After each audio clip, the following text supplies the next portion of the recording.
কারোর স্বার্থে আমাদের দেশে ঘাঁটি বানাতে দেব না। জ্বালাও পোড়াও হয়ে গেল দেশটাতে। আমার খুব দুঃখ লাগছে। এই মানববন্ধনটা কাকে নিয়ে, কারা এই ক্ষতিগুলো করছে দেশে? আমরাই তো আমাদের দেশের ক্ষতি করছি। একটু আগে আমি একই কথা বলেছি, বেশি কথা বলবো না। তবে আশা করি আমাদের নিজেদেরকে সাবধান হতে হবে। এই দেশটা আমাদের, বাংলাদেশ। রবি ঠাকুরের কথায় সোনার বাংলা।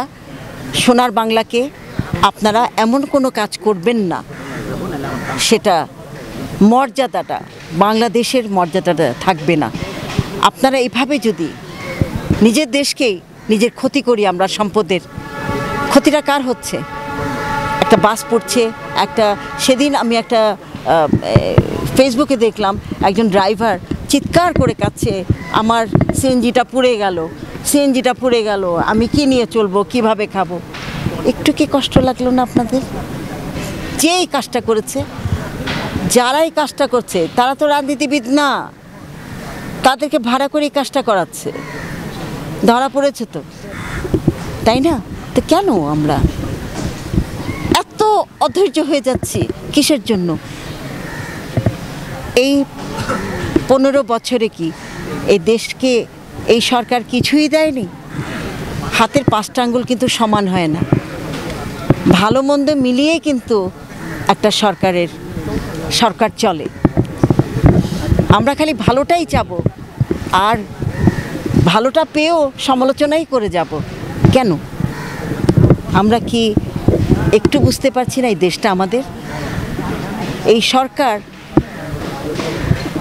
দেশটাকে কাঁধে নিয়ে তুলে চলে তো যাবে না।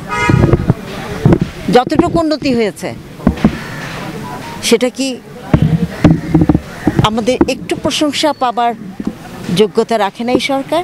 ভালো কথাটা, আপনারা যারা অপোজিশন পার্টিতে আছেন, একটু ভালো কথাটা আনকমন কথা বলেন না, একটু আনকমন বলেন, একটু স্বীকার করেন।